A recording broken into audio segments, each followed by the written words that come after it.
पक्षपात आला जमतं भाऊ तिकडं. तुम्ही संत आहे ना, तुमच्या रचनांना अभंग म्हटलं जातं की ज्या काल करा होत्या आज करा उद्या खऱ्या कधी भंग पावणार नाही ते अभंग. तुम्ही तर शौर्याची प्रतिकर देतात समाजाला. तुमच्यामुळे आम्ही घडलोय. तुम्ही सांगितलं भले तरी देऊ कासेची लंगोटी नाटाळाच्या माती आणू काटे आणि आज म्हणताय दया क्षमा शांती देते देवाची वस्ती.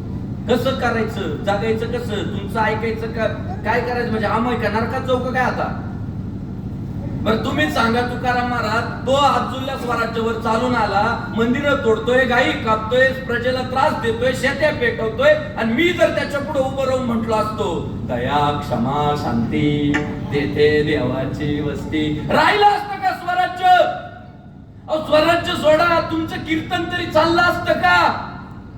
तुम्ही एवढ्या दिमागात लोकांना सांगू शकले असते का.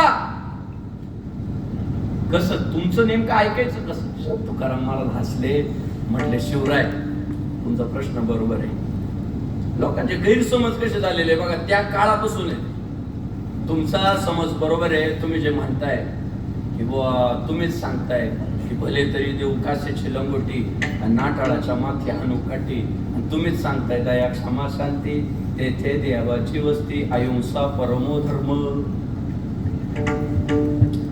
ते खरं का हे खरं. भगवान श्री तुकाराम महाराज म्हटले ते पण खरं हे पण खरं. म्हटले का